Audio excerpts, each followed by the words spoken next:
Hey guys, Brockshield here, picking back up where we left off with the Holy Bible, King James Version, the first book of the Kings, commonly called the third book of the Kings, chapter 22. And they continued 3 years without war between Syria and Israel. And it came to pass in the third year that Jehoshaphat, the king of Judah, came down to the king of Israel.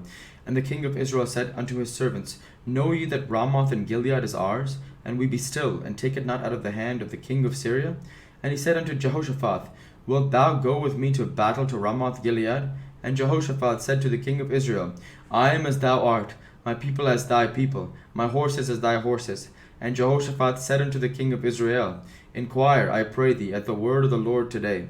Then the king of Israel gathered the prophets together, about 400 men, and said unto them, Shall I go against Ramoth Gilead to battle, or shall I forbear? And they said, Go up, for the Lord shall deliver it into the hand of the king. And Jehoshaphat said, Is there not here a prophet of the Lord besides him, that we might inquire of him? And the king of Israel said unto Jehoshaphat, There is yet one man, Micaiah the son of Imlah, by whom we may inquire of the Lord, but I hate him. For he doth not prophesy good concerning me, but evil. And Jehoshaphat said, Let not the king say so. Then the king of Israel called an officer, and said, Hasten hither Micaiah the son of Imlah. And the king of Israel and Jehoshaphat the king of Judah sat each on his throne, having put on their robes in a void place in the entrance of the gate of Samaria. And all the prophets prophesied before them. And Zedekiah the son of Chenaanah made him horns of iron, and he said, Thus saith the Lord, With these shalt thou push the Syrians until thou have consumed them. And all the prophets prophesied so, saying, Go up to Ramoth Gilead, and prosper, for the Lord shall deliver it into the king's hand. And the messenger was gone to call, and Micaiah spake unto him, saying, Behold now the words of the prophets declare good unto the king with one mouth. Let thy word, I pray thee, be like the word of them, and spake with that which is good. And Micaiah said, As the Lord liveth, what the Lord saith unto me, then I will speak. And so he came to the king. And the king said unto him, Micaiah, shall we go against Ramoth Gilead to battle, or shall we forbear? And he answered him, Go and prosper, for the Lord shall deliver it into the hand of the king. And the king said unto him, How many times shall I adjure thee that thou tell me nothing but that which is true in the name of the Lord? And he said, I saw all Israel scattered upon the hills, as sheep that have not a shepherd. As the Lord said, They have no master.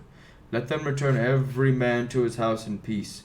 And the king of Israel said unto Jehoshaphat, Did I not tell thee that he would prophesy no good concerning me, but evil?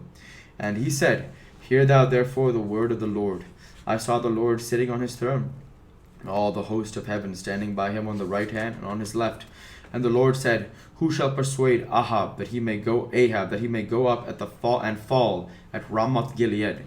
And one said on this manner, and another on that manner. And there came forth the Spirit, and stood before the Lord, and said, I will persuade him.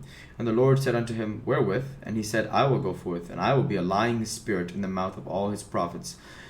And he said, Thou shalt persuade him, and prevail also. Go forth, and do so. Now therefore, behold, the Lord hath put a lying spirit in the mouth of all these thy prophets, and the Lord hath spoken evil concerning thee.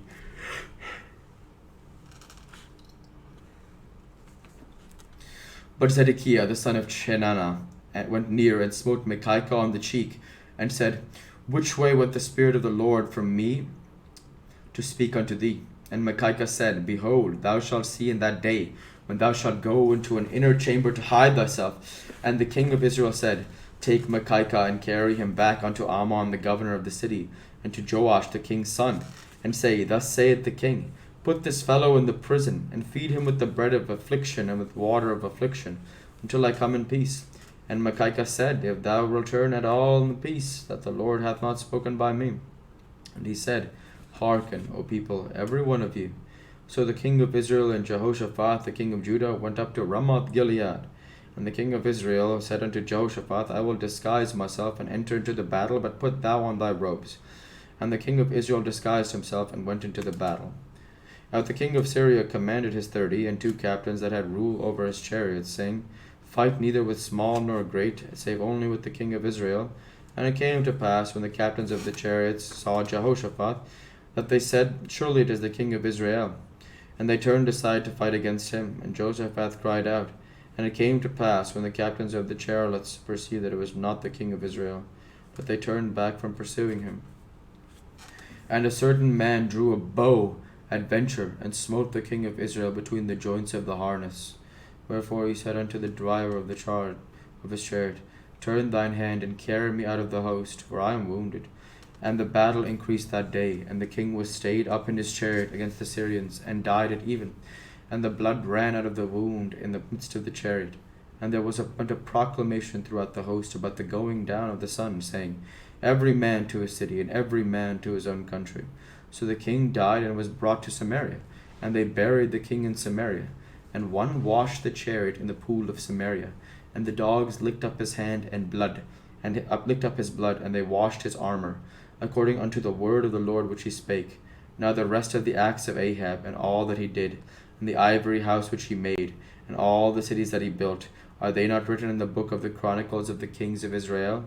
So Ahab slept with his fathers, and Ahaziah his son reigned in his stead.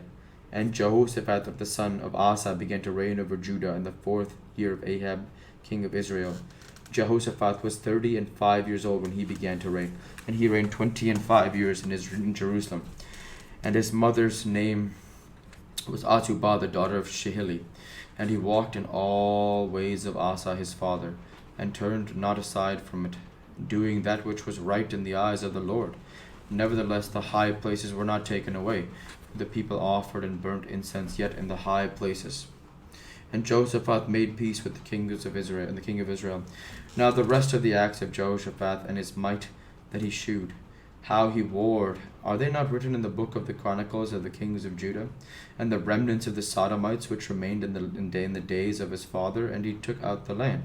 And there was no king of Edom, a deputy king. Jehoshaphat made ships of Tarshish to go to Ophir for gold, but they went not, for their ships were broken at Ezion-Geber. Then said Ahaziah, the son of Ahab, unto Jehoshaphat, Let my servants go with thy servants in the ships, with thy servant in the ships. But Jehoshaphat would not, and Jehoshaphat slept with his fathers, and was buried with his fathers in the city of David his father. And Jehoram his son reigned in his stead. Ahaziah the son of Ahab began to reign over Israel in Samaria, the 17th year of Jehoshaphat king of Judah, and reigned 2 years over Israel. And he did evil in the sight of the Lord, and walked in the way of his father, in the way of his mother, in the way of Jeroboam the son of Nebat, who made Israel to sin. For he served Baal, and worshipped him, and provoked to anger the Lord God of Israel, according to all that his father had done.